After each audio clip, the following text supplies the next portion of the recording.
Greetings, denizens of the tri-state area. Jacob Weil here. And Blue Dragon 5. Dragon, I know what we're going to do today. We're going to activate the Recap-inator and discuss my favorite cartoon, Phineas and Ferb. That's right. In honor of the 15th anniversary and in preparation for the upcoming revival, I'm guiding Blue Dragon 5 here through the series, experiencing his reactions, watching it for the first time, and reliving my summer memories throughout the years. And today's episode is The Beak.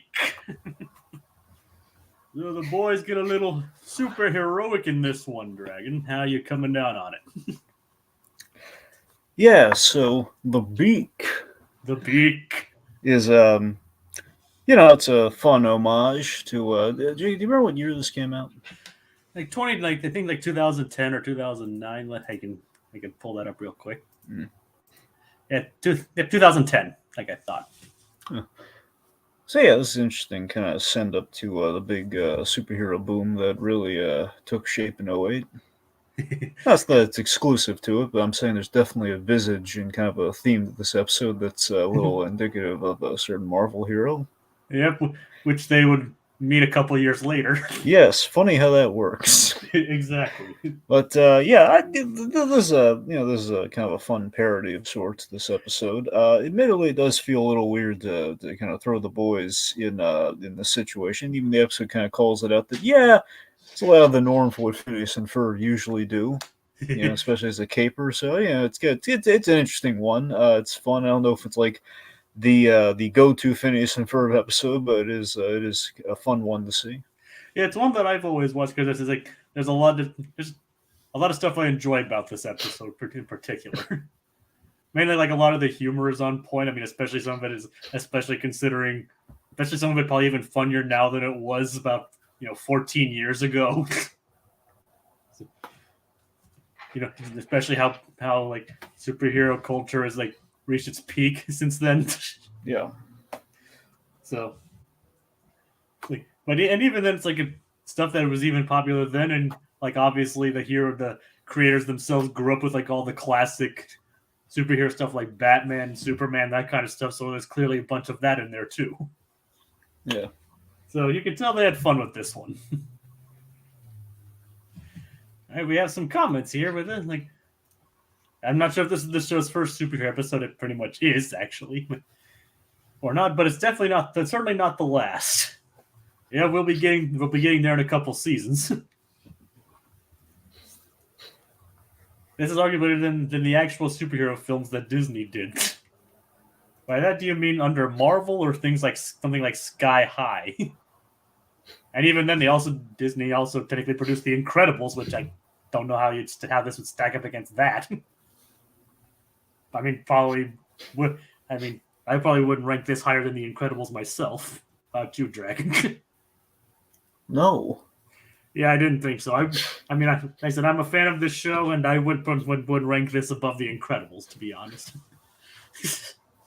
So I mean, yeah. I mean, I personally. Yeah.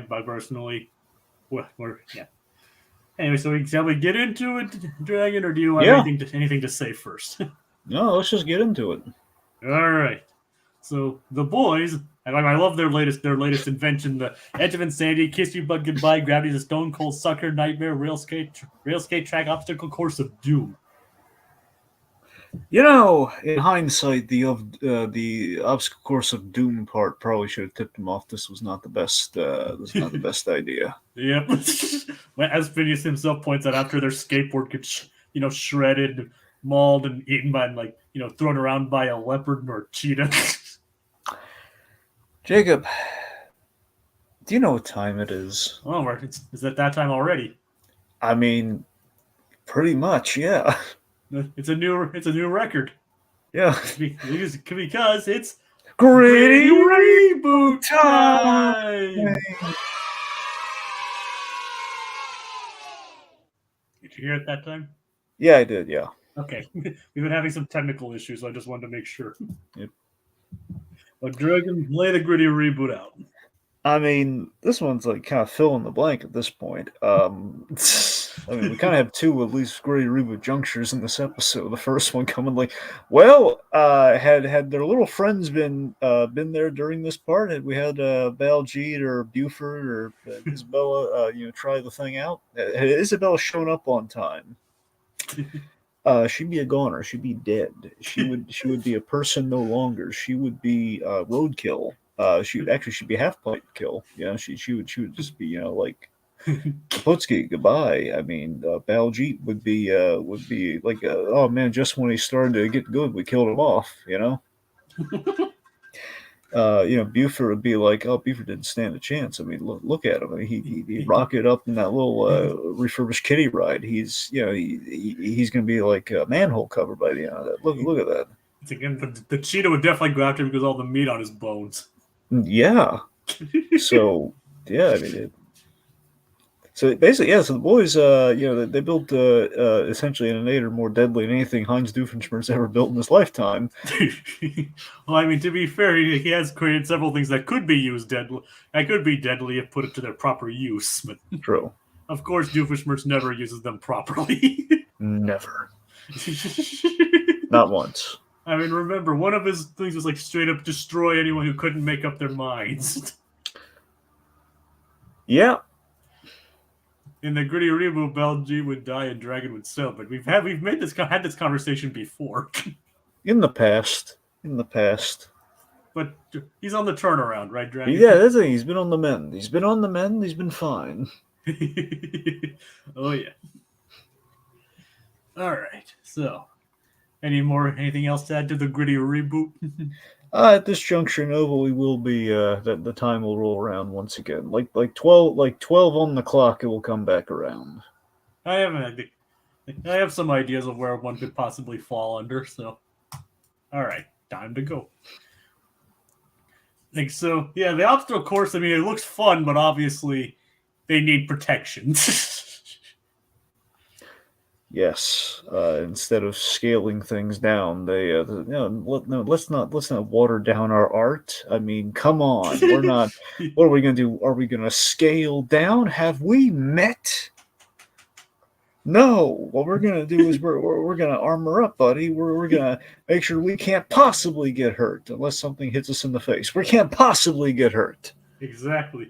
So what exactly do they do, Dragon? What is it that they do to protect themselves? Well, to put it simply, they build an Iron Man suit. Essentially, they build kind of love child of essentially Batman, Iron Man, and Tony Hawk. Pretty much, yeah. Except with rollerblades more instead of skateboards. Okay, you know what? Basically, this whole the Beak thing that they come up with, this iron suit, essentially, primarily later, the Batman comes into it later on with the superhero thing and the exposed faceplate, but not counting that. Think about this: it's Iron Man and Tony Hawk combined. You know what you get? Hawkman? No. Okay, what do you get then? Tony Hawk. Tony Hawk. It's still Tony Hawk. Yeah. Yes, it is. Different Tony, but still Tony Hawk. It's not Hawkman? No. Or Harvey Birdman? No, he's not a lawyer. Get on a bus or get out of town, my friend. No. Still Tony Hawk, though. Still Tony Hawk, just different Tony. It's Tony with a goatee, but it's still Tony Hawk. It's Iron Man with a skateboard, essentially. Which does remind me of my favorite little tidbit from my favorite Iron Man tidbit. I might have mentioned once. Probably not, actually. It always amused me that in the comics there was a period of time where Iron Man had roller skates on the suit, and a part of me was always wondering if. Honestly, there was a perfect place for it in the MCU with Iron Man 3. When the suit cannot fly, it does jokingly make me wonder, when he's running around the Mandarin's compound, with the ping pong and like the car battery and everything, what if he had the roller skates? When in the comics did he have the roller skates? It sounds like a 70s or 80s thing. Well, that's the thing. It's probably the 70s. There's a chance it could have been maybe late 60s, but it was probably in the 70s when they had like the roll. It was the. I don't think it was the classic armor. It was either the classic armor or the slightly refurbished classic armor. The one with like the pointy gold part of the helmet, like it kind of pointed up and like almost like a. not like an upside down M. I guess had like the 2 points, coming off of the it was basically the classic armor with like some extra lines, and the gold part of the mask came to a point. That was what the armor was right after the classic armor, and that's essentially, I think, what had the roller skates on it. All right. I mean, you'd obviously know more about that than I would. Okay, well, the point is, it just always entertains me. Iron Man did have roller skates, very briefly. That is kind of this is kind of a send up to that. Like, what if Iron Man was into extreme sports? He'd probably be the Beak. that is kind of an interesting, but it's not just the roller skating though, Dragon. It's apparently it's dirt biking, ATV racing, and like skating, street luge, motorized scooters, and Bulgarian folk dancing. In hindsight, they probably should have scaled back on the Bulgarian folk dancing, and they might have, for all we know, because Ferb did point that out. Yeah, which Ferb points out, like what? We should have less Bulgarian. We should have more Bulgarian folk elements. Oh, less. It's one of the few times they're actually not on the same page.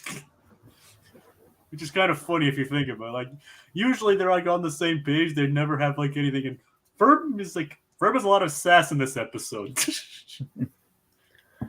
Yeah. He's like he barely even says a word until the final part of the episode. But he's just like, dude, cut it out with the Bulgarian folk dancing. Yep. No one cares about the legs. There's no glory in thighs. No glory in thighs. Well, I disagree, sir. Like, are you a thigh man, Dragon? I don't know, maybe. I mean, I'll still admit I'm kind of a bit of a thigh man myself. Well, I mean, yeah. And chicken thighs and, the other thing. Well, I was saying more the other thing, but yeah. Me too. Yeah. Okay, more comments here. Tony Hawk should have been Iron Man. If Tony Hawk had just shown up to the audition with the goatee, he would have got it. It's like, maybe, can he actually act, though? Well, you've seen that Rocket Power episode, haven't you? No, I've never seen any Rocket Power. You basically... Oh, right, sorry. But, I mean, yeah, look, I'm half joking here, but I mean, he had a really good episode of Rocket Power. They basically played him like kind of a Willy Wonka figure, and I thought it really worked out for him really well. That's fair.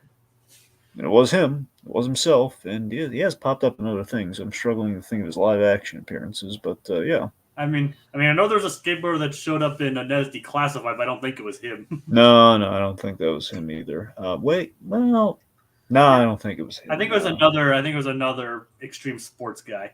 Yeah. It's like they had a bird themed superhero called Condor Man. I've heard of that. Fun fact: I can raise you something even better than Condor Man on the Disney front. Bird related? Well, no, Condor. Well, yes, bird related, but more specifically, Condor related. Jacob. Okay. Stan Lee. Back during his PAL Entertainment days, I believe, he created a few spare heroes, and one of them was the Condor. Or at the very least, I don't know how truly involved Stan Lee was. I think he probably gave a few creative notes, and they slapped his name on it, to be frank. But there's an animated, I forget if it's like feature length enough, but a short animated thing that is called the Condor. You can find probably rather easily. Yep. And I'm apparently missing out on Rocket Power. Yeah, Rocket Power is really Rocket Power. So I'm not a sportsman at all. I don't go for any sports, but that show is pretty good. The Class B, the Class B Goosebumps stuff. Class B Chupo. Wait, isn't Goose? Huh. It's Chupo, from what I understand. The thing is, I keep everything Garber Goose. Now you got me guessing. Second guessing it now. Arlene Klasky and Gabor Chupo. Yeah, I think I mixed Gabor's first name into his last name. I think that's what I just did. Anyway. I mean, because they did a lot of stuff. They did obviously the Rugrats stuff, as told by Ginger, the Wild Thornberries. Yeah, that's what I'm saying. A lot of hits in the bunch there. Admittedly, Our Real Monsters, as well, aesthetically fun. It's probably the lower end of the totem pole there, but still. They also animated the first seasons of The Simpsons. Yes. Which is also a fun bit of trivia, but they obviously didn't create it. No. So. Anywho. So point being that Rocket Power is pretty good, and one of the best episodes of Rocket Power is the episode with Tony Hawk. All right. But then they decide to go Tony Hawk themselves, and they go through the obstacle course, which works out quite well for them. They even They survive. Yep. First of all, they even jump over a shark. Yep. Which may be symbolic in the writing here of yeah, we're going off the reservation on this one just for a lark, but we showed it. We jumped the shark. It's a bat. We're gonna have some Batman stuff in the episode. The whole superheroing component with that, jumping the shark or beating the shark with shark repellent. It's a shame that Henry Winkler never actually appeared in this show. Wait, really? He never appears ever? No. See, one thing Batman Brave and the Bold has over the show is Henry Winkler. Yes, and not just Henry Winkler's ambush bug. He was in the last episode, right? Yes, the very last episode, and had a big role with ambush bug. I remember that episode. There's the ending of Brave and the Bold. Actually, it's a Batman show that has an ending, which is really good. Yep, it's good. It's all about the self-aware nature of the show being canceled. Of Batman trying to cancel the show. Yep. It's a great episode. It is. Paul Dini episode of 2. Yeah. Yeah. So unfortunately, Henry Winkler's still alive, right? Or does he pass? How dare you Yes, he's alive, Jacob. I can't keep track of all the It's the Fonz, darn you. He was just on Barry. It's Philistine, he's alive, darn it. I haven't seen that show either. Yes, Henry Winkler, as we record this, is alive. Well, hopefully stays that way for a long time, but maybe he'll be in the revival for all we know. That'd be great. It would be, but unfortunately, as of these 4 seasons, I can't recall him ever. I remember him ever being in this. Because of that, Phineas and Ferb will never be cool.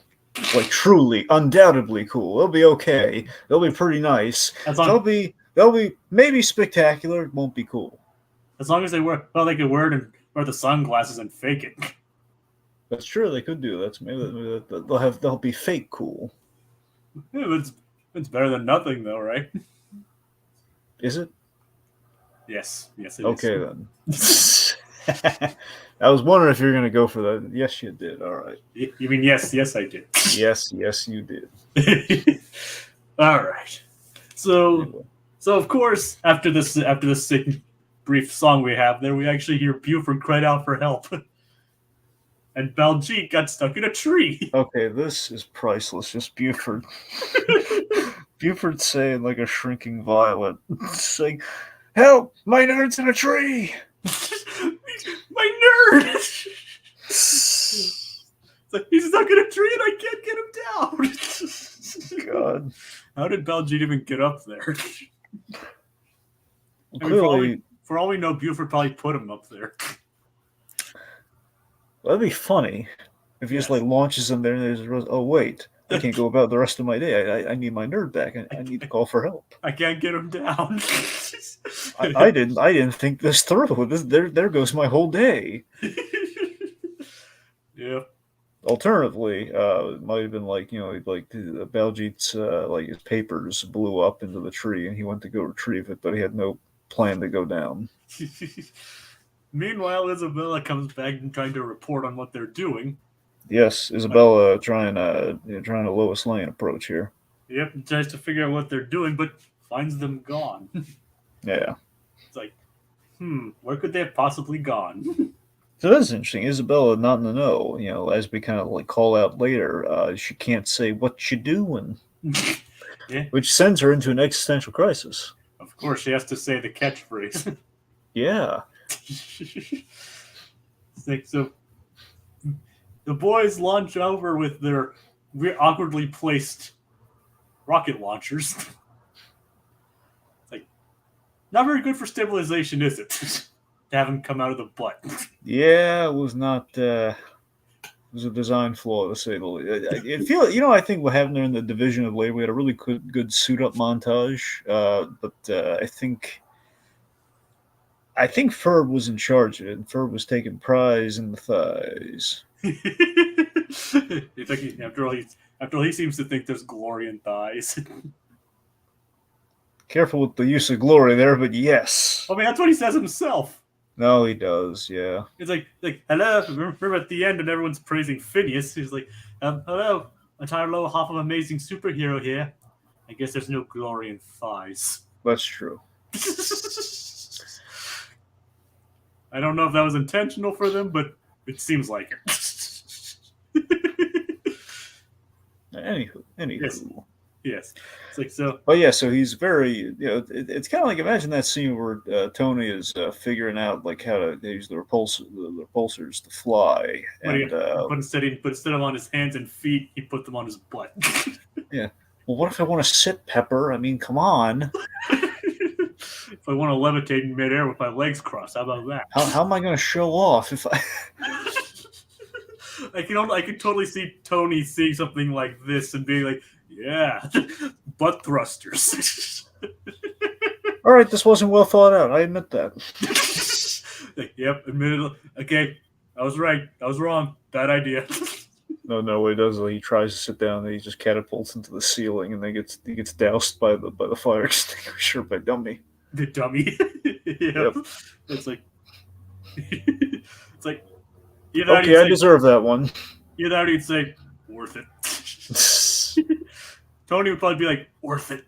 Not gonna do it again, but worth it. Yep. All right, but you have like Morgan Stark saying like, "Mom, why did I saw this footage that Dad took?" Like erase that footage.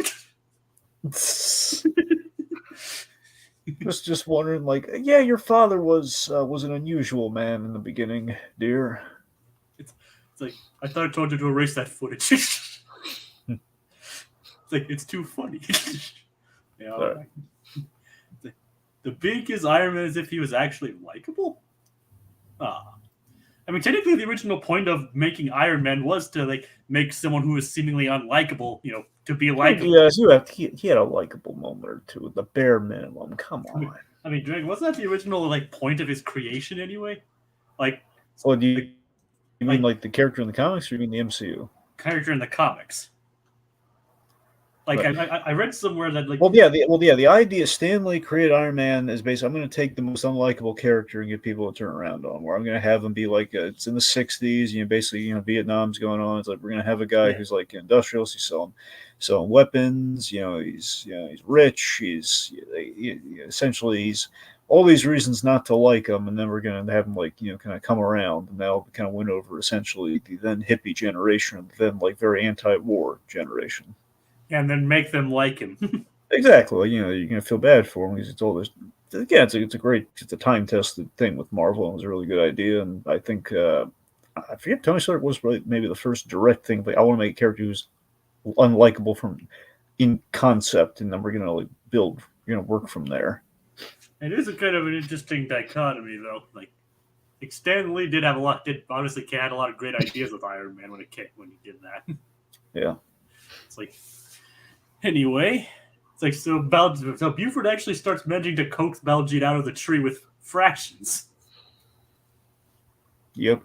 Like, but then the Beak comes in and saves him.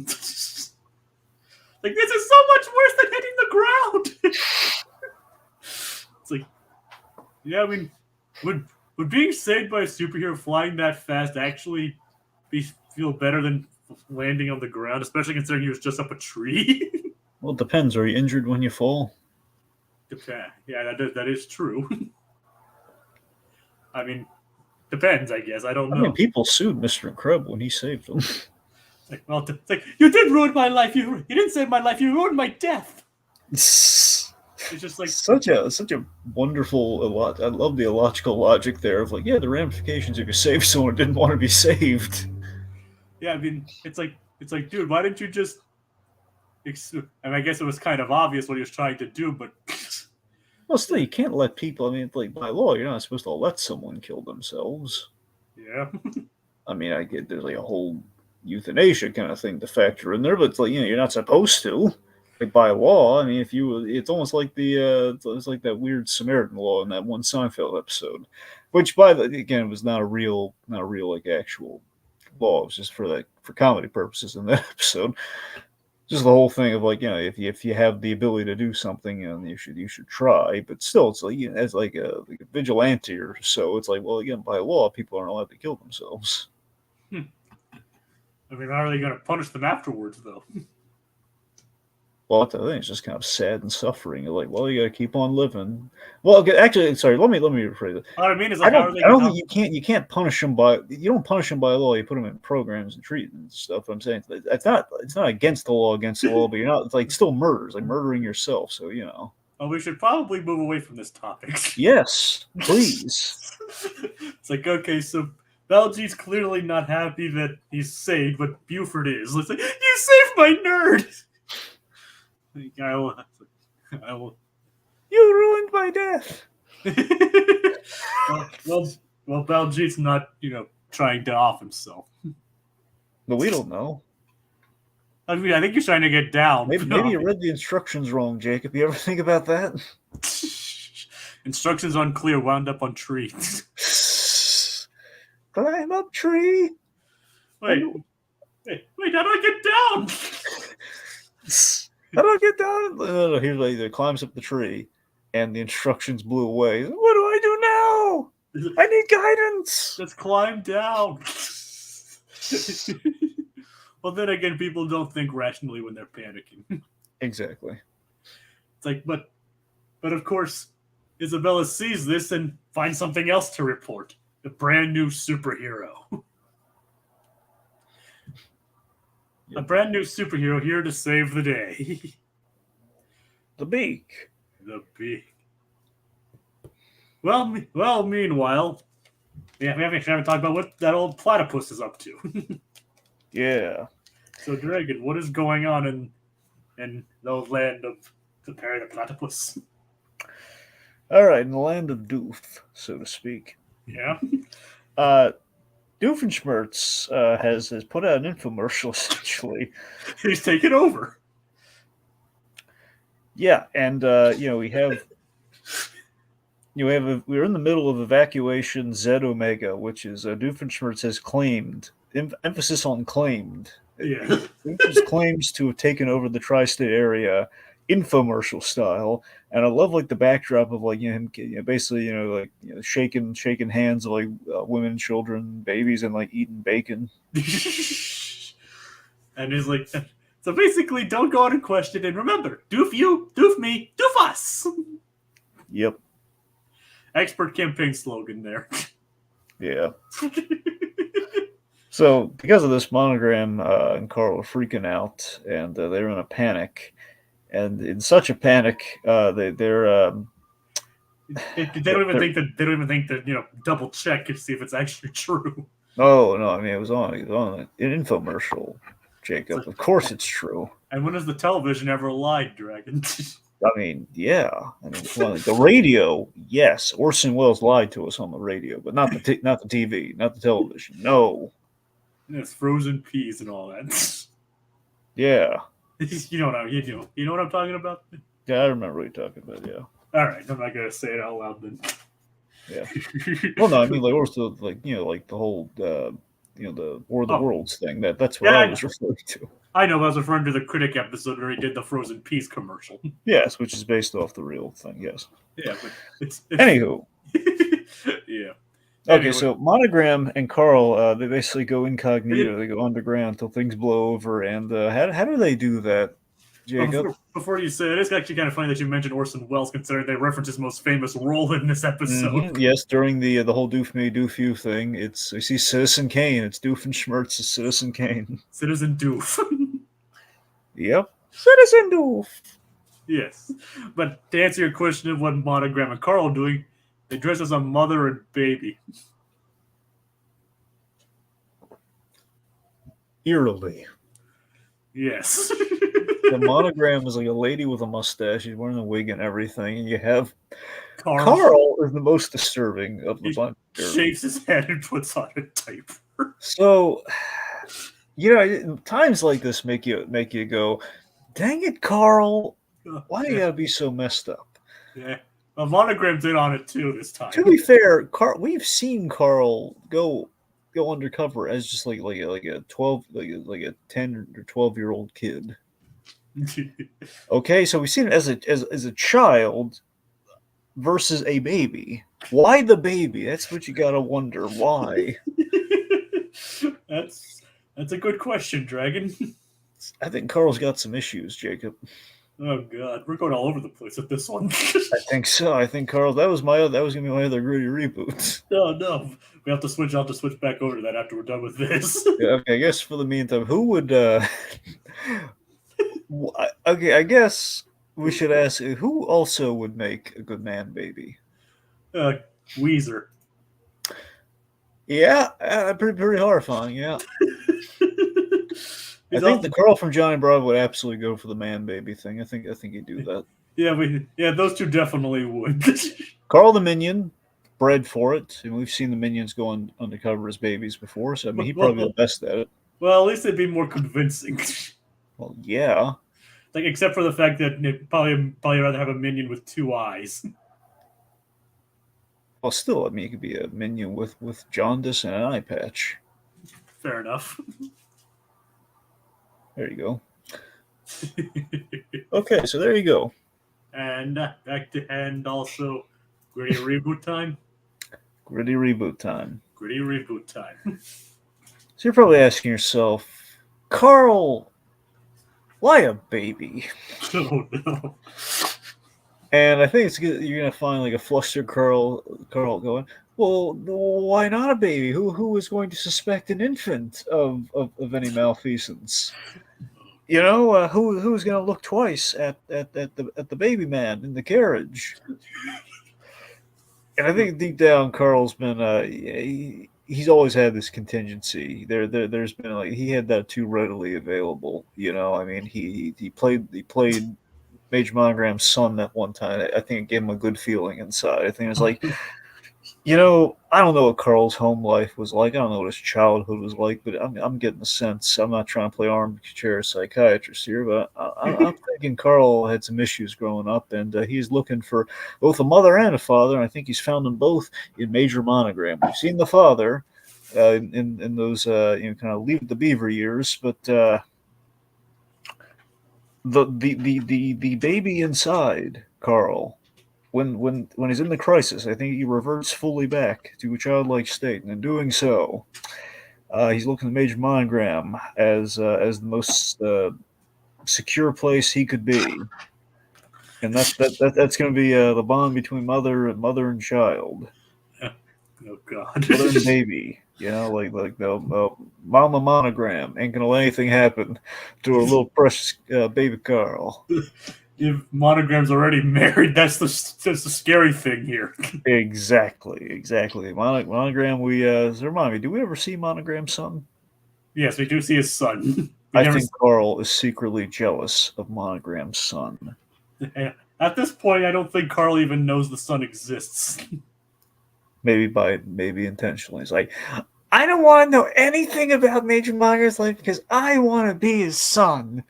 It's like, the funny thing is that actually is kind of brought up in a later episode. Yep. Carl has no life and he wants to steal the lives of others. We've established this. He's built robots of the Flynn Fletcher family. He's just an accident waiting to happen. Especially in that diaper. Yes. Oh God. And it's like, all right. Before we leave, there's a comment to address with this. Dragon, what is your interpretation of this? Oh God. I don't.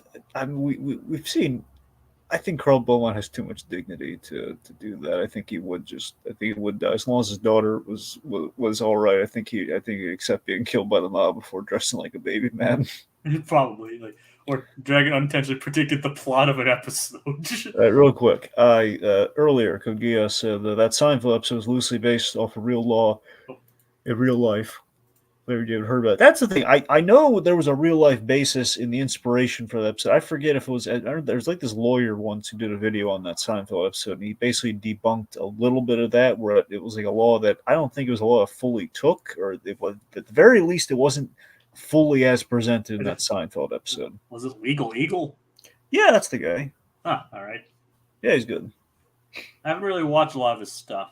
No, he's good. I haven't checked in on him in a long while, but I like his stuff. But it sounds like something he would do. Yep. All right, so Perry, meanwhile, does actually go to where does he go, Dragon? Doofenshmirtz, Evil Incorporated. We haven't done that in a while. No, we haven't. So I figured it'd be a good time to bring it back. Doofenshmirtz has a little meeting going on, and he's got 3 guests. With the leaders of the tri-state area. Who are the leaders of the tri-state area as Doofenshmirtz has defined them here? His building superintendent who called to recock his tub, a crossing guard, and his brother. Well, yeah. Well, I think it's super, not superintendent. Well, it's building super. Super is short for superintendent kind of thing. Really? Usually, yeah. I'm gonna say superintendent. Usually, you're thinking like a school, like a school, kind of an administrative sort of thing. Yeah, but they're called building superintendents. Usually, I mean, they're more commonly known as supers. But all right, fine, superintendent. Anyway, point we have the building super, crossing guard. Yep, and Roger Doofenshmirtz, played by the wonderful. Speaking of Seinfeld, played by the wonderful John O'Hurley. John O'Hurley, yes. Yeah. We do get to see more of Roger as the series goes on, so that's good. So do we see Roger interact with Vanessa? It's like I don't remember. I don't think so. Oh man. I mean, Jacob, throw the banner. Like I said, keep in mind I'm not sure, and maybe like a brief interaction, but I honestly don't remember. Damn. Swampy. Guys, get your pens and paper ready. Or I guess your keyboard. Get something ready to take this down. Boys, take it. They do actually do a lot of stuff on paper. All right, let's go back to the first thing. Boys, get a writing. So I'm going to give you a big tidbit here, okay? When we're doing the next iteration of the show, you gotta have Roger Doofenshmirtz have a scene with Vanessa. Okay, we gotta. I'm just saying, they're in the same family. It sounds like they barely had any interactions with each other. I mean, let's right the ship, guys. Let's tip over the boat back in the right direction. Let's do it. I mean, Vanessa has said that she's interacted with him and likes Uncle Roger, but yeah, that's the thing. She likes him. We haven't seen why. We haven't seen any any pleasantries between them. And technically, that is something that, as far as you know, Roger himself does not have. He doesn't have children. There you go. I mean, there's something there, right? Yeah, if he doesn't have children, so that's actually one thing Hines has up on him. Yeah. I mean, not that he'd ever try to flaunt Vanessa in that kind of way, but you know what would kill Heinz Doofenshmirtz? What? If Roger was dating Charlene. That would be like the legitimately worst thing you could ever do to Doofenshmirtz. I mean, Roger does a lot of stuff, but I don't think even he would do that. I would like to think so. I mean, Roger's not actually an evil guy. He's just, I mean, he's a bit haughty and kind of a little self-absorbed here and there, but he's, because he's, a politician. Now we see a little bit of that this episode. He foists a lot of political blame onto his brother this episode. He was something kind of depraved here. Yep, kind of like Doofenshmirtz. After they leave, because he called Roger over to plan their mom's birthday. I love that. Yep. So he reveals to Perry that he hasn't actually taken over the tri-state area. It was just something he did and sat down, hope nobody would check. We have this great gag about shut up, you're only a crossing guard. I know, it's what I said. It's like silence. Okay, so my favorite visual gag, I love the little throne that Doofenshmirtz is on, where it's just slightly taller than the other chairs. I love it. Yep. He has to feel taller when sitting. Yep. And the thing is, he's like 6'2". He's actually 6'2". He just slouches. Well, yeah. So he's actually pretty tall. He He'd actually be taller than Wait, me. is he actually that tall, or did he just say that? He's like, I remember on his date. Well, that's he what I'm said, saying. Like, did he lie about it, or is he actually six? Do you think he's actually 6'2"? I think he's actually 6'2", just slouches. Okay. I mean, it's hard to tell, because it's a cartoon. But Well, yeah, that's what I'm saying. But he's also evil, so he could be lying. he didn't really lie anything else about anything else on the date. I'm with you. I'm inclined to think that, but it's also like a fair argument. Like, well, he could just be lying. To be fair, he said he's evil. We've seen he's evil, but has he ever been really a liar? Hey, look, I'm with you. Okay, I don't think he's lying. And rarely does he lie, but again, evil. I mean, he more tricks than lies, but true. Anywho, but that's splitting hairs. So, speaking of which, yes. Okay, let's see. So, after this, we have the. So back to the boys, or actually back to Candace, I guess. Yeah. So she's like, every time I'm trying to bus, it's like, Candace, I'm shopping. Candace, I'm having root canal surgery. Candace, I'm deliberating with a sequestered jury. How'd you even get in here? It's like, that is a good question. Those kinds of things are not easy to get into. Nope. I do love this setup with Linda, though. I just love just this. The Candace has really gone too far this time. Where it's like right in the middle of a very delicate thing going on here. Root canal surgery. Yes, and I just love just like Linda's looking so ticked off at Candace, and just them both going like, "Ow!" Like, "Hey, I'm the good guy here." No, Candace, you're not the good guy. Look at what you're doing, man. and then like, back to your root canal. Oh, thank goodness. So just Linda's getting it all done this week, isn't she? She's getting the root canal done, then she's gonna going to the optometrist. So she's just getting it all out. I mean, it's better to get it all done at once, so you don't have to keep canceling appointments and things like that. I mean, honestly, it's a miracle Linda can get anything done, because every time she's doing something, Candace is hauling her out. Yeah. So that's probably why she tries to get it done all at once. Yep. Because she knows, like, okay, if I don't get this done, Candace will just come in and interrupt me again. It's like, so naturally she sees the flying man and puts together some good men. Actually uses math to figure it out. It's like, something impossible plus something existing in real life equals Phineas and Ferb. Which she's the only one to really figure that out. Not even Isabella could figure that out. Yep. And it's like, gee, who do I know who has a face that looks like that? Who do I know that looks like that? Oh yeah, I was like, oh, it can't be Phineas.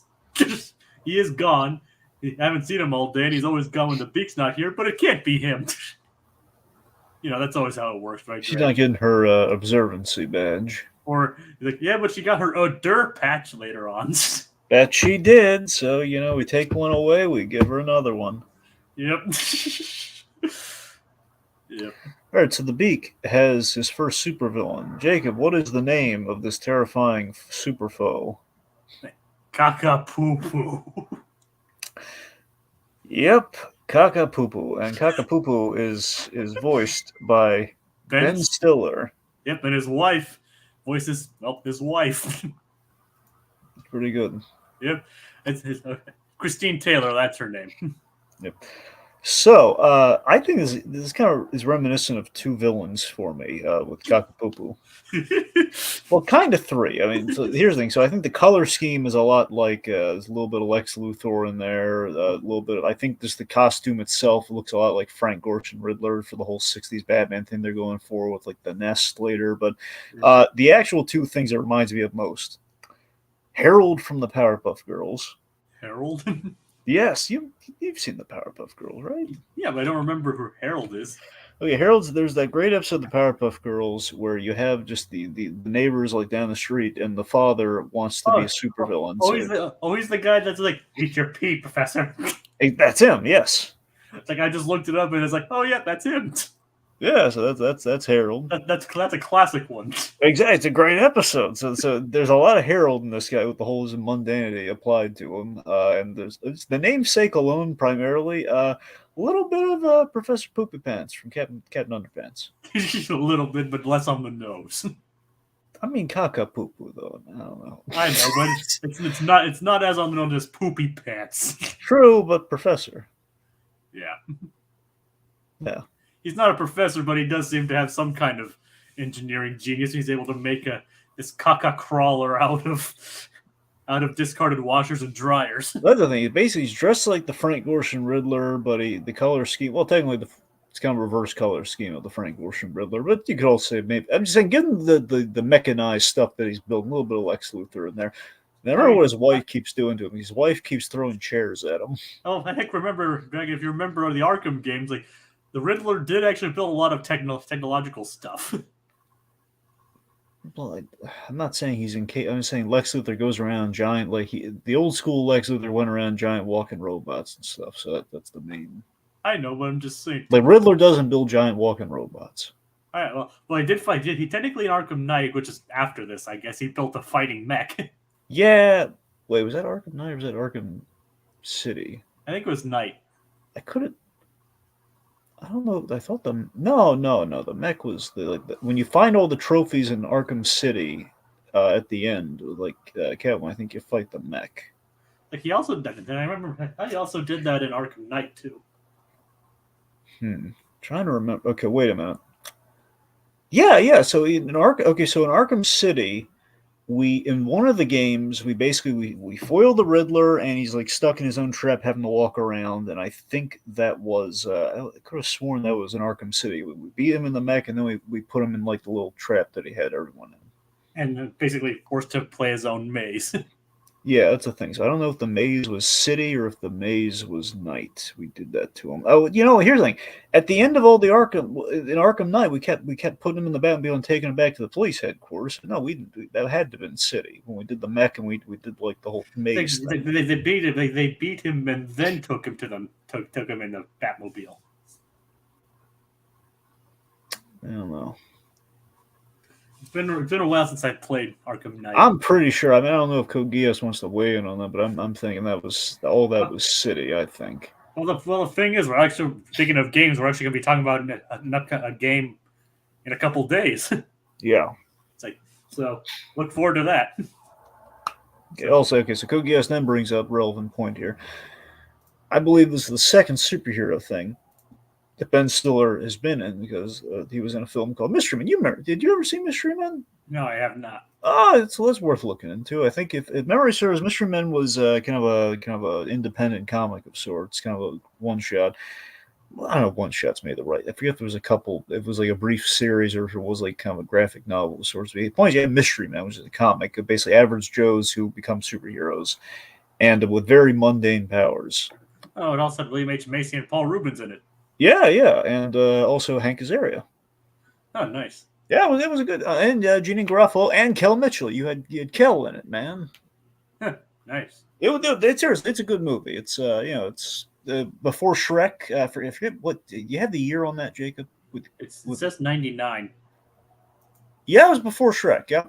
See, sorry, I know it was before Shrek. What I'm getting at is, along with Shrek, very famously used "Hey Now You're an All-Star," and I can't remember if it was created for Mystery Men or not. It might have been. It might have been a song originally created for that movie, but if not, it was just still like it was the first like big movie use of that song by Smash Mouth. Okay. Apparently, it was for Mystery Men. I just looked up All-Star. Yeah, it's a good song too. It is a good song. Anyway, so but yeah, I'd recommend checking it out, Jacob. It's fun. It's like, it has a lot. It feels like The Tick. It feels a little bit like The Tick, but only more Arthur than it does The Tick. Like apparently Code Geass doesn't play video games. Well, okay. It's like well, like I said, we're actually doing our pretty much our first video game video on Sunday. So feel free to step in and feel free to come in and watch us do that. Yeah. It's gonna be a fun one. I can guarantee that. Well, you can't guarantee that. It could be a burning disaster. Well, either way, it'll still be fun. There you go. Even if it is a disaster, it'll still be fun. Yeah, it'll be a colorful disaster. Disasters can be fun, Dragon. Well, especially if they involve fireworks. But yes, that's pretty much that can pretty much be the whole motto of this. Even disasters are fun. Can't be fun. Yep. That can be our channel motto. Yep. So long as they're not rolling Emmerich, they can be fun. Yeah. Yep. Okay, so anyway, so Kakapupu, he is Mr. Thank you very much. He's very very much. He's upset that he's never had a good day in his life. Never had a best day ever. So he's the antithesis of Phineas and Ferb. He hates the idea this hero is basically he's saving the day. He's getting all the glory. It's the best day ever for this guy. He don't like that. And basically, most of what he does is just more minor inconveniences at best. So again, the boys kind of have a taste of a Doofenshmirtz Perry the Platypus rivalry going on here. Yep. Perry doesn't actually do much in this episode. Well, as a platypus, Jacob, they don't really do much. No, but Perry in this case especially doesn't do much. Yeah. The most he does is at the end when he just sends the Beak costume Careze into the caca flyer. Fun fact. Yes. So I meant to mention this, and it sounds like this came out in the same year if it is 2010. So it's kind of, I don't know how serendipitous it is or not. And he would have been working on this for a while. So Ben Stiller, he is in Megamind, and originally he was supposed to play Megamind. I don't know if that's the thing. So originally, when they're doing Megamind, Ben Stiller, he's I believe he's a producer on. That's why he's in the film as Bernard. And the main reason for that is he was supposed to be originally he's supposed to play Megamind, then they try getting Downey Jr. to do it, which I'm pretty sure is why he has the goatee, by the way, because they had Downey Jr. Because if you look at the marketing for Megamind, look at the posters, no goatee.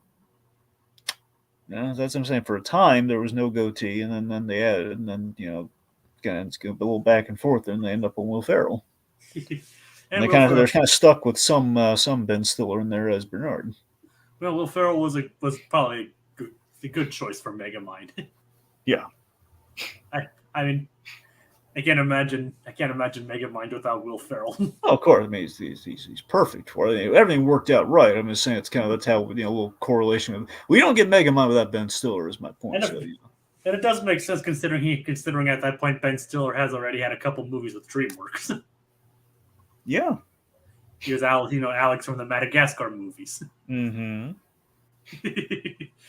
Anyway, so the boys defeat the Beak, defeat Kakapupu in their first battle, even getting their first superhero pun in. What is it with superheroes and puns? Well, they're so easy.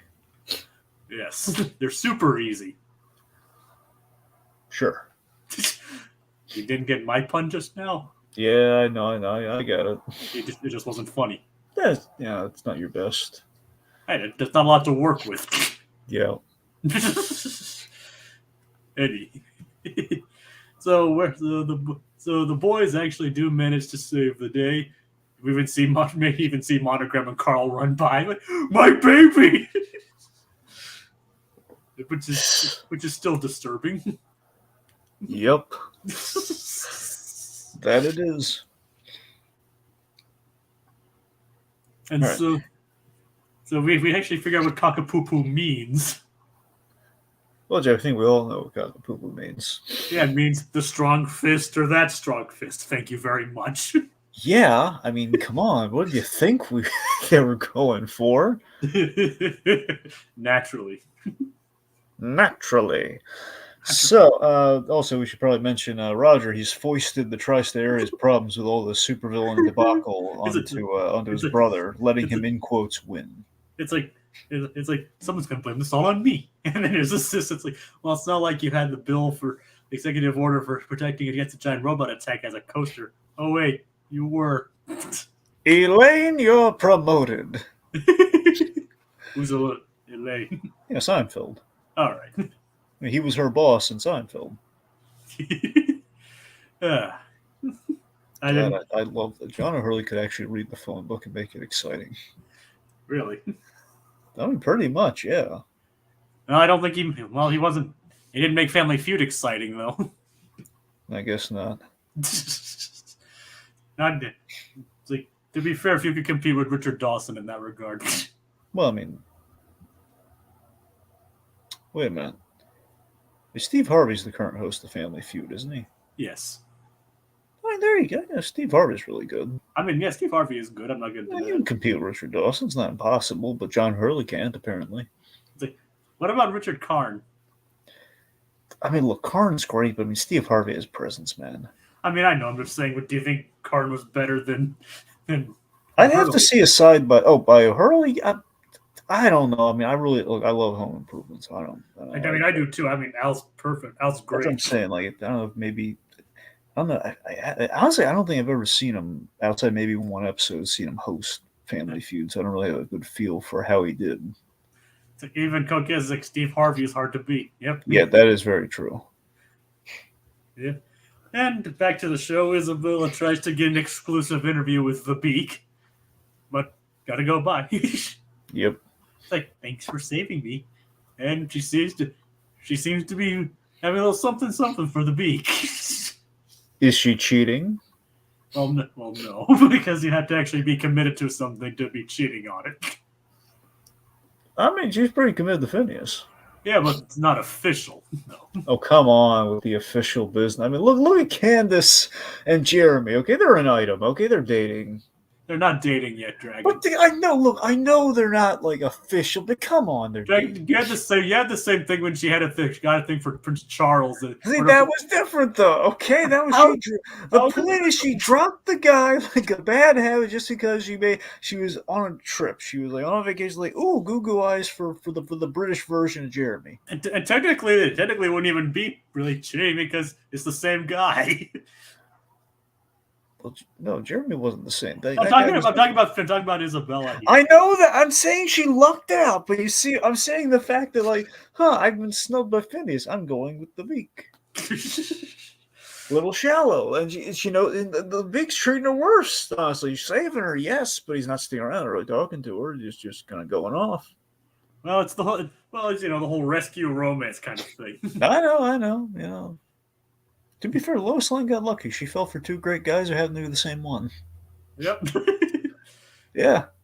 And I've actually seen videos of and everything how even just like these minor changes actually does make sense where Superman could just convincingly he hunches over, put on his glasses and he's suddenly a different guy. When you saw that scene in the original Superman movie, it's one of the best parts. It was one of the best moments of Christopher Reeve acting when Lois is in the other room after they've had their big wonderful date as Superman and Lois, and he shows up as Clark Kent like 3 seconds later, and he contemplates it for a moment where he kind of perks up right before your eyes, and he's takes the glasses off, and then she comes back in the room and he hunches down, he puts the glasses on, and he's he's all earnest on her. Yep, I've seen that. Yeah.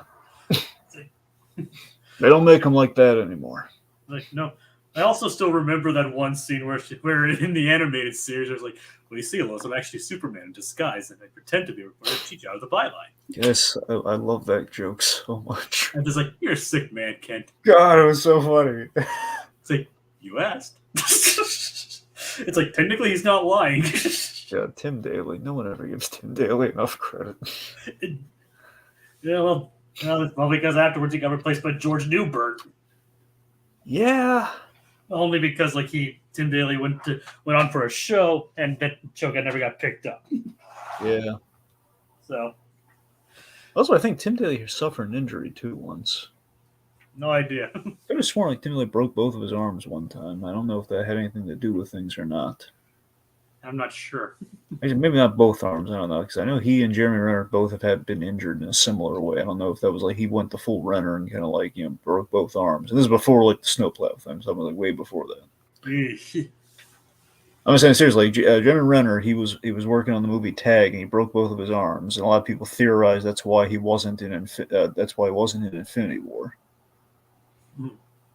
Man, he just can't stay away from injuries, can he? Well, no. Well, to be fair, you're saving people on the second injury, but yeah. I know, but still. I mean... However, good news. So he's back. He's back. He's all healed up. He's working on Mayor of Kingstown. Mayor of... I did hear that he was recovering, which was good. No, he's all good. It was a big thing. A year later, he's back doing season 3 of Mayor of Kingstown. Nice. Which is a good show. Is Phineas friend zone Isabella? Can you blame her? According to Kogi, yes. True. It's like, so I mean, it's not entirely out of the realm of possibility. Tim Daly is to Superman what Kevin Conroy is to Batman. I mean, pretty much, yeah. I mean, look, I like George Newbern, but between Tim Daly and George Newbern, I'm going with Tim Daly.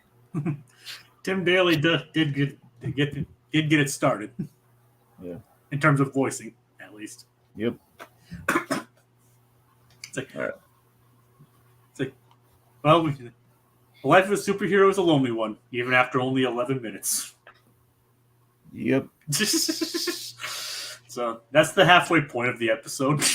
Okay, so Doofenshmirtz, he's one. He is the mayor, and he traps Perry with made him carry his own trap, which is really funny. And he is mounted on the wall. Perry is mounted on the wall. Yeah. I think the time has hit us yet again, Jacob. Man, we're dialing it up to 11 this time. Yes. Gritty reboot time. The trap was more lethal. Perry's decapitated and preserved we just lost someone. I think they popped in as you were saying Perry got decapitated. Oh, well. They're like, well, I'm out. Yeah, we decapitated the platypus on a podcast. Yeah, we did that. Okay, but continue with your decapitation. Yeah, well, look, Doofenshmirtz did it. Doofenshmirtz, he made him carry his own trap. It was like a mouse trap, essentially, and, slice and preserve, and he mounted on the wall. Yep. It's like, he just spends the rest of his days in front of a fire, sipping tea. I imagine what you'd say right now. Oh, it'd probably be something like... Then he installs like a little button on it that works like the this is where it gets folks, this is gonna get really dark. He basically turns it into like the singing bass on the wall, so he actually adds like servos into the deceased head of Perry the Platypus. So it's just like it's going it's making the platypus sound. Oh god. It's more like exactly.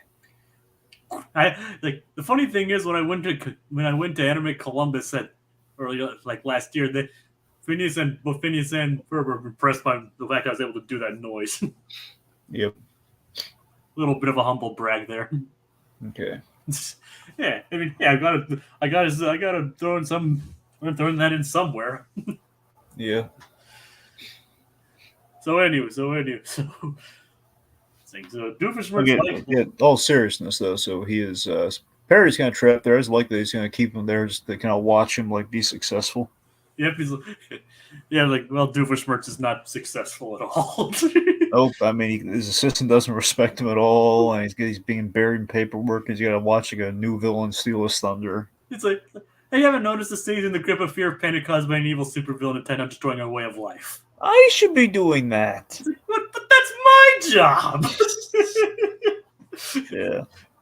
Doofenshmirtz. Literally, I don't know if we got a whole lot of I think we kind of wrapped up the Doofenshmirtz thing maybe a little. I think he kind of got the shaft with a really interesting idea. That's my big criticism against the episode, honestly, where it's like, we had a really good start there. I think they realized they didn't have a whole lot to go on, and it was like, well, I don't know. I think if they dug deeper, they might have got a few more gags out of Doofenshmirtz winning, and it's just not being what he hoped it would be. Well, funnily enough, that actually does get explored later on. Okay. Way later on, but finale-wise. Anyway, Doofenshmirtz actually does end up becoming he seems to be a bit of a fan of the Beak. Oh, look at the Beak! Awesome! So he's a bit of a fanboy of the Beak. Yeah. We have the same nose. It's all is my nose really that pointy? Yep. So of course the boys are leaning into the whole Beak angle and have ended up building their secret lair up in their tree.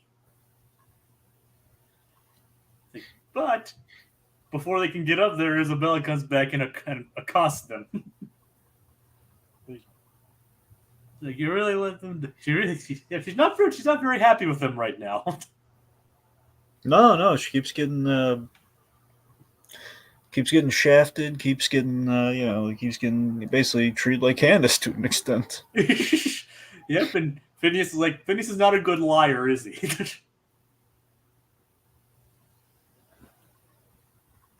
And so, speaking of which, Yeah. Candace wants to foil the boys supervillain style, so she adopts a new moniker. Jacob, what pray tell is the moniker? The Dangeraf. The bane of all the Toys R Us existence. Yep, and she even gets Stacy to hench. Yes, it's like Hamster Girl. Is that what we call her? I think it's the Dane Gerbil or something.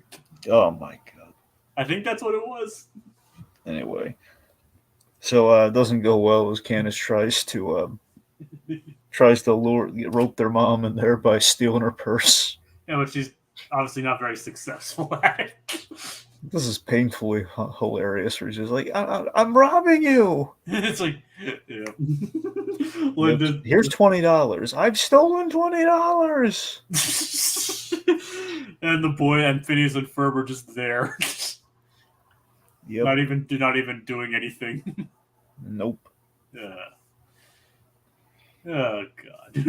No, you got to admit to some degree, it's the boys messing with Candace. It's like, yeah, we're not going to give into this. This is just a really sad attempt, Candace. We're not even gonna. Yep. And they're all smiles, and they're like, they could help her out in this moment, but that's a thing though, where it's the boys have always been very forthright, but it's like, yeah, they are being deceptive this episode, seemingly for the greater good. Yeah, looking about to protect those who they care about.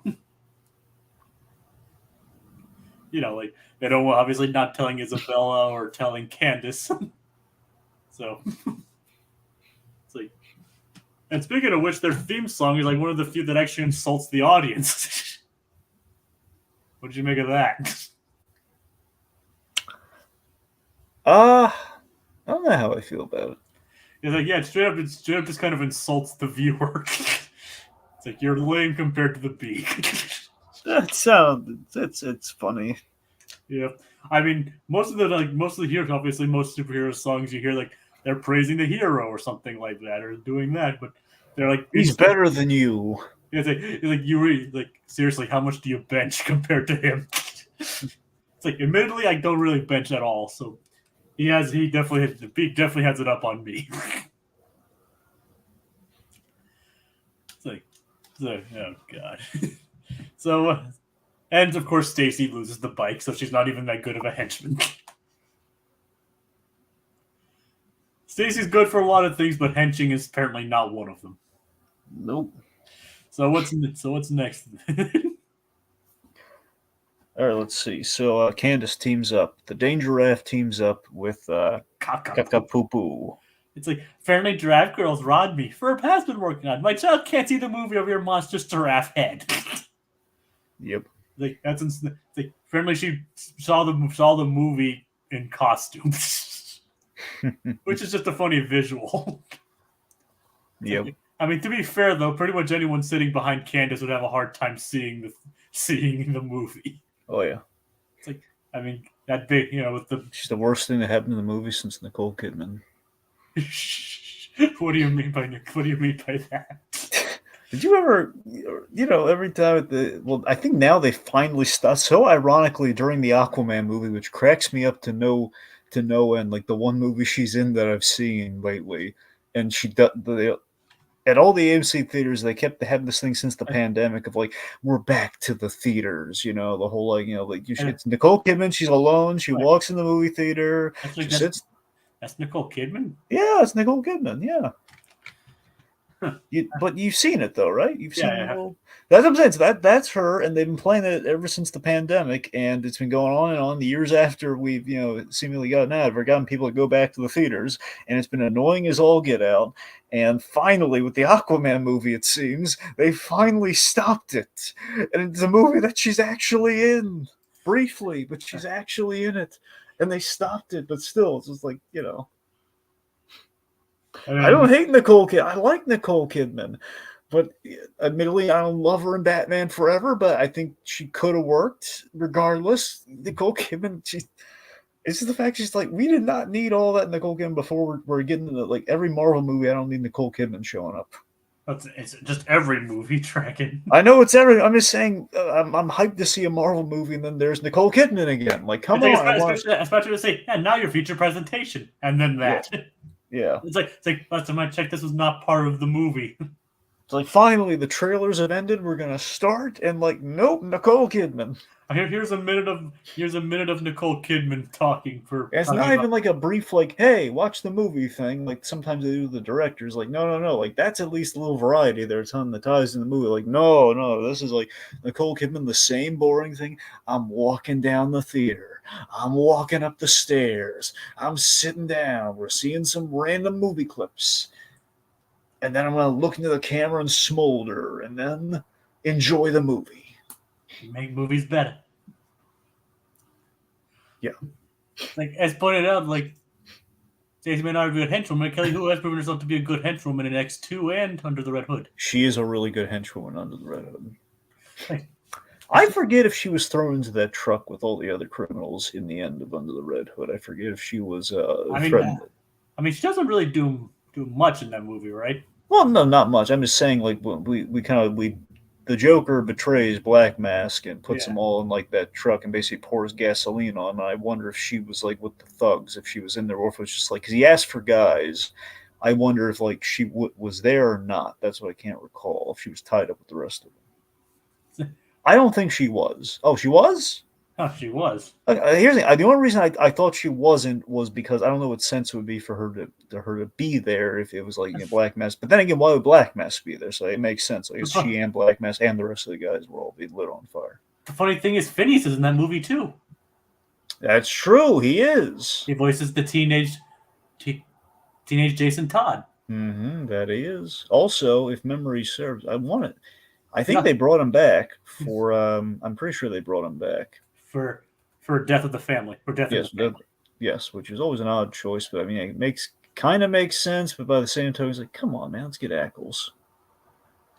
Well, it is nice that they even when I saw it, I was like, holy wow. Yeah. It's like, yep, so we have 2 alumni in that episode, in that movie. It's a great movie, though. Yep. All right, Doofenshmirtz, meanwhile, having trouble with the buttons. What you make of all the button stuff? It's like, that's your stapler. And it's a bowl of mints. I just love how the gag stage. We're not even seeing the mints. It's a visual gag. The animators must have loved this gag, by the way. Yep. That's your stapler. Do I even have a button? No. It's like you do not. That is really funny. It is, yeah. Oh god. All right. So we're next. Okay, let's see. So,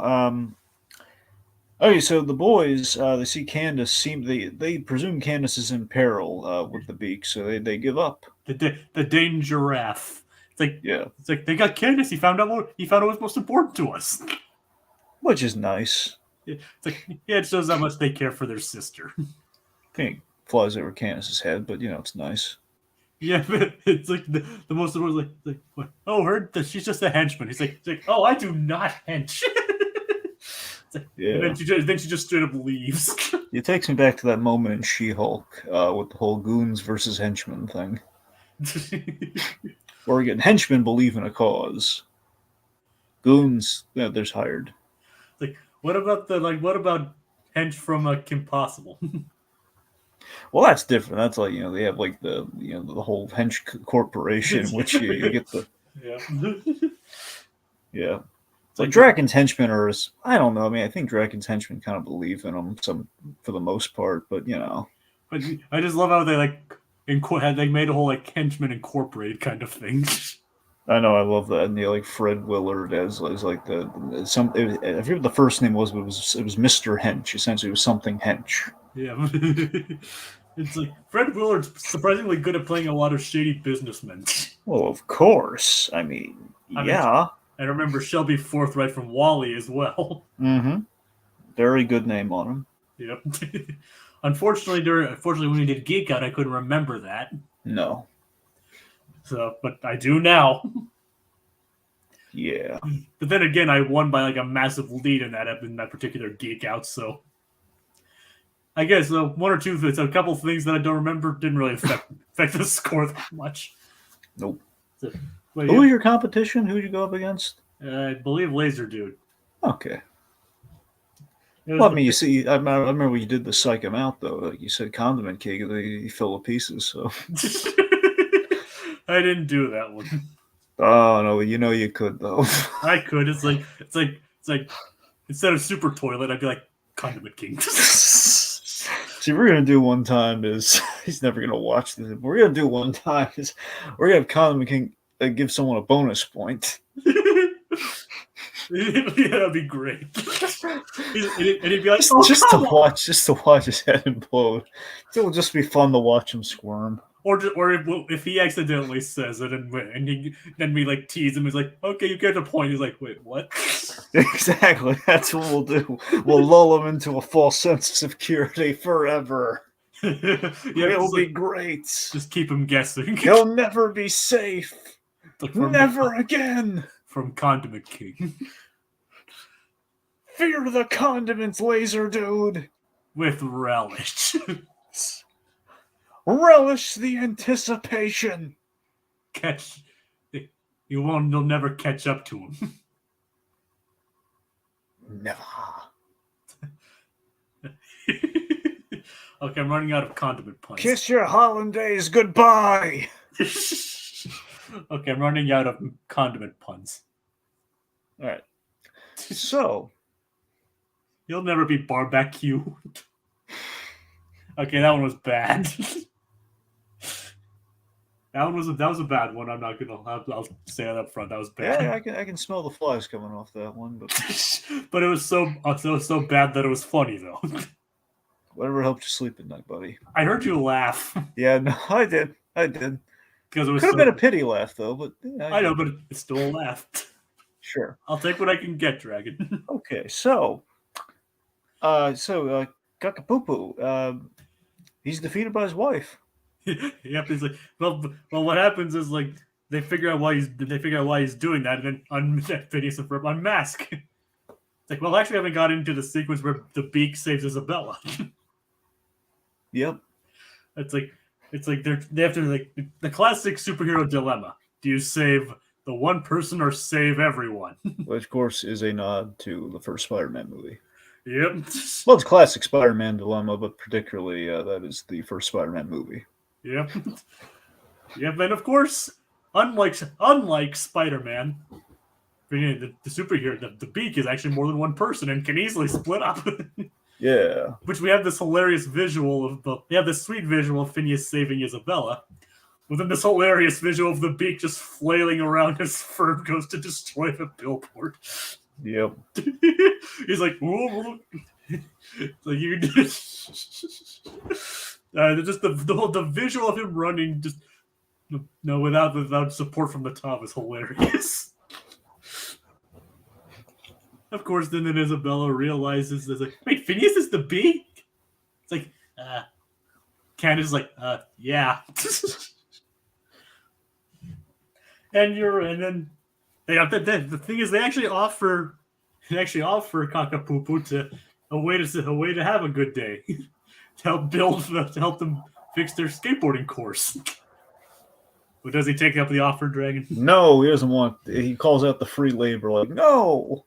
And it's 80 degrees today. That sounds terrible. No, thank you very much. And they're like, but so it just seems like he's perpetuating his own misery at that point. I think there's a moral for Candace that's just completely going over her head with Mr. Kakapoopoo. Yep, one that pretty much also in the last episode too.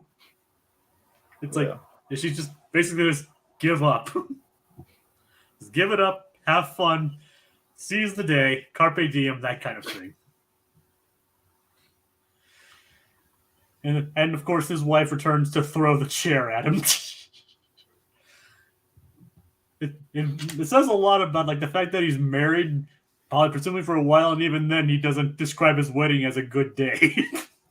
Nope. So it's like he's married, but even that's terrible. Even that's terrible. Yeah. and we never see him again. So the last we see of Kakapoopoo, he's off being scolded by his wife and helping her shop for the chairs that she's going to throw at him. Yeah. We never see him again. Never again. Nope. So for all we know, to this day, she's still throwing chairs at him from off screen. Why do you think usually people like throw, the wives use like the frying pans and the rolling pins? Why the chair? I don't know, because it's funny. Yep. Most likely that's most likely racist because it's funny. That tracks. Yep. And it's probably not as lethal as hitting the head with a frying pan would be. Because if you hit someone hard in the head with a frying pan, that would hurt a lot. Look at Tangled. Oh yeah. Tangled makes it hilarious though. I mean, forget buying a gun, kids, and forget buying that iron. Like, invest in a frying pan. It's like, oh, Mom, I've got to get me one of these. Flynn Rider endorses it. Okay, now imagine this. Imagine, like, we know the Punisher is coming to Daredevil Born again. Okay, if we need to... Is that actually confirmed? Yeah. I mean, unless they somehow say, like, in the restructuring of things, I mean, right now they're going about the whole canonized thing, where it's like, yeah, it was already announced that we were going to get Bernthal. We just didn't know if it was going to count or not with the other stuff that came before it. But yeah, we're definitely, sounds like we're definitely getting Punisher in there. It's a question for Jessica Jones, on the other hand, is the one where is unconfirmed, which we're hoping for. And what about Mike Coulter and Finn Jones? Well, Mike Coulter is a different kettle of fish, because that's like, he's doing that other show Evil right now, and that is like they're working on that. But there's time. I don't know, but I suspect what's going to happen is they're bringing in. I think they're going to scale back the episodes, whether or not how far they do that or not, I can't tell you. But regardless, I think it's going to be kind of like we're going to have maybe a guest star per episode, a guest star across a couple episodes, and I think best case scenario we might get one episode that features the Heroes for Hire, like both of them in one. I'm saying that's what I would do. I would put them all. I'd put both of them in one episode, and then Jessica Jones in another episode, and Punisher for an arc, and then the rest. It sounds like we're gonna get Foggy and Karen at least for one episode. Like, yeah, that's been confirmed that we got them. Oh, that's good. We don't know for how long, because it sounds like they might be in it for one episode. But if the strategy is each episode's kind of a different Marvel player, that would make more sense. But I don't know. Same actors too. Yeah, that's the word. That we got Eldon Henson. We got Deborah Ann Wool. Deborah Ann Wool and Eldon Henson. Sound that the word on the street is we got them back. We won. The story is that we when they restructured, they kind of heard the outcry, and they kind of realized, well, we're going to start back from ground zero anyway, because people then the word leaked out that they were going to kill off or write out Foggy and Karen. People hated that, and it's like, okay, let's canonize it. I mean, they need to bring back Foggy and Karen. That's the thing. Yeah, that's the thing. So, but I think from the word on the street is like that was the last straw. Like, okay, let's do what everyone wants us to do. Let's canonize. Let's say everything happened. So Gias has an idea here. Phineas and the Punisher can now guest star in the show. Code Geass jokes, but we did have Archie meets the Punisher. I know, but I've heard of that. So by that logic, you could have the Punisher armed with frying pans. Yep. Yeah, technically we could. Now we had him in Spider-Man the animated series, and he had laser guns, so I mean, possible. I mean, and this could be part of the gritty reboot. Yeah, beats Doofenshmirtz to death with a frying pan. Oh god, like, there, little platypus thing. I took care of your job for you. That's the thing. The Punisher, see, he's wearing a hat, but he's still Agent P. Agent Punisher. Yep. Agent Punisher. It's the Punisher in a hat, armed with frying pans. The only difference is a hat. Taste my steel, Doofenshmirtz. Bam, bam, bam. Wait, I don't think that's not the same kind of steel you're normally known for, right? Oh, my nose! Oh! Ah! And so once again, the day is saved thanks to Phineas and Ferb. Not that Ferb gets any recognition for it. Nope. You kind of feel bad for Ferb in this episode. Yeah, we have still want to be imaginary. We like the thighs, so we just want to say that. Yep, we're both thigh guys apparently. Yeah. So take that as you will. Yeah. It's like try that on for thighs. Yes. We're all full of puns this episode, aren't we? Yeah. It's like poor Ferb doesn't get any of the recognition. Like, hello, I was basically the lower half of the superhero, so. And of course, Perry saves the day. Like, Doofenshmirtz steals the caca crawler. Perry commandeers the Beak suit. Basically crashes it into the caca crawler. Curse you, Perry the Beak boss! Yep. But again, this is not the last time we've seen the Beak. Really? Yes. Oh, something we should talk about before we get out of here with the Beak. The incorporation of a CG element. Yep. I mean, this show has had featured CG in it before, but obviously this is like the first major incorporation of it in the show. Yeah. And this is actually I forgot to mention, this is actually one of 4 episodes that Swampy directed. Swampy. Yes. He was assisted by Jay Lender, actually. Oh, well, if he didn't do it himself, I mean... Let me forget the accomplishment there. I mean, Swampy's, for all we know, he's just eating a sandwich just while it was being done for him. He's just saying, yeah, that's good. Basically throughout like the latter half of the 3rd season and majority of the 4th season, like pretty much every episode had a director and assistant director. No, I know. I'm just kidding. I know. But I'm just saying that this is like the big, like the most that the CG album that the CG was used up to this point. I think it was done at Wang Animation Studios. Okay. So, like I said, we have not seen the last of the Beak. The Beak.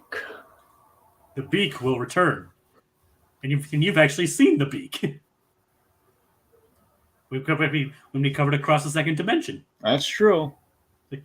And that is not the last time we see of the Beak either. All right, the Beak's gonna make some returns. Okay. Well, only one other return after that. All right. Did you probably guess where it is? The Marvel episode. Oh no. Yep, the Beak returns in Mission Marvel. God. What's with that reaction? Oh, it's just they get another. We're adding a hero, but well, at least it's actually from this episode. From this I know show. it's from this. I get that, but it's like we're getting 2 Iron Men. We're getting different Marvel characters. We're having a Marvel villain, but that Marvel villain is without his Marvel hero, and that's just silly to me. Yep. Again, teasing it up. We'll get there. Oh, like we I said, will. I've said a lot of nice things about Dan and Swampy, but it's gonna there are the limits. The gloves are gonna come off in that one. Oh yes. Is it a consolation to say at least he's mentioned in that episode? Oh, he better be. He is. He's mentioned. He's mentioned there. God, he better be. Dragon, I remember he is. I know he. I believe you. I'm just saying, like, we just don't. He's not like him. What you put it this way, he's not mentioned by name, but he's referred to. Oh my. By the villain. God, all right. We'll see how it goes. You'll see what. Yep. God. Just wait until pretty much near the end of season 4. Oh gee. and you'll get your wish to go ham on Dan and Swampy. Yeah. I think that does it. Gonna go the full Ponyo on him. The whole what? The full Ponyo on him. What does Ponyo have to do with this? Ponyo loves ham. I don't remember that part of Ponyo. That's a huge thing. Like Ponyo goes crazy for ham. All right, It goes like ham. It's like a whole thing. I haven't seen Ponyo in forever, and I just canceled my Max subscriptions. Well, okay, look. Let me be clear. I don't mean this. I'm not trying to make you feel bad about the Ponyo. I'm saying I watched Ponyo recently, so I wanted to get it in there. I mean, I remember liking Ponyo from what I've seen of it. Yeah. Like I said, I just canceled my Max subscription briefly because I'm trying to save a bit of money, but so I'll have to get back to that soon. But why would you cancel before you binged all the Miyazaki stuff? Because we're not doing the Miyazaki stuff until May. Oh, Okay, that's a good. Never mind. That's a good reason. He's good, folks. He had a good reason. We're all good. Okay. And I'm trying to save money too. Yeah. So it's like sure the waiting to Miyazaki thing is the reasonable thing, but saving money is unreasonable. That's the unreasonable thing, right, Dragon? I don't do your taxes. I don't know. Like, oh look, we have another little blue saying that it was fitting when the Beak returned from Mission Marvel. Yeah. Good for the Beak. Good for the Beak. He's allowed to show up. We get 2 Iron Men. Essentially, Tony Hawk is Iron Man, but we don't get someone who could actually go up against the villain of the Beast. Dragon, I think you'll be surprised. There's so many spots available. I think you'll be surprised by the episode, to say the least. Yeah, we'll see. We'll see. Well, hopefully this lives up to all. Hopefully, to all the people there, Dragon's taunting lives up to the hype. Yeah. But you'll have to wait quite a bit for it. Yeah. Basically, every time there's a tie to a superhero on this show, we keep bringing that up. Yeah. Anyway, so I think that does it. Thank you, Little Blue and Code Geass, for joining us tonight. So, any closing thoughts, Dragon? No, not really. I think we got it. All right, so join us next time on the Recap-inator, and this time it's not a two-parter after having two-parters in a row, where we have the return of Irving, and he tries to impress his brother. I think, and he's voiced by someone you would definitely recognize, Dragon. You have a brother? No, I don't have a brother. Well, actually, I have an older half brother, but technically I do have a brother, but that's an entirely different story. Okay. I straight up just almost admitted that I don't have one when I technically have a half brother. I think it's telling. I think you're gonna have some family issues to sort out after this podcast, but It's like, don't have a brother. What? I was like trying to say no, I'm not Irving, but it came out wrong. Yeah. Sure. Like, good luck with that. The next family reunion. It's like, I don't think he watches this, Dragon. Well, not anymore. Right. Okay. After you disowned them. Okay. Moving on. It's Diedrich Bader. He's voiced by Diedrich Bader. Okay, right. You should have told me your brother's a Diedrich Bader. That's amazing. My brother's not Diedrich Bader. Yeah, the best thing ever. Forget the half brother. If Diedrich Bader were your brother, that'd be amazing. Why can't he be your half brother?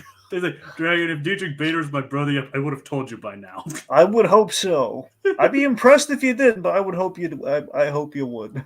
It's like maybe it's a 6 degrees of separation thing that I'm not sure that I don't know about, but. Can you trade in your half brother for Diedrich Bader? Can we do that? Probably not. Even if he were your half brother, I mean, that'd be a brother worth bragging about there. I mean, come on. All right. And then next, Stacy, Candace and trains Stacy and Jenny to be better brother busters. Speaking of brothers, more brother stuff. All right. Good night, everybody. Doof me, doof you all. Doof us.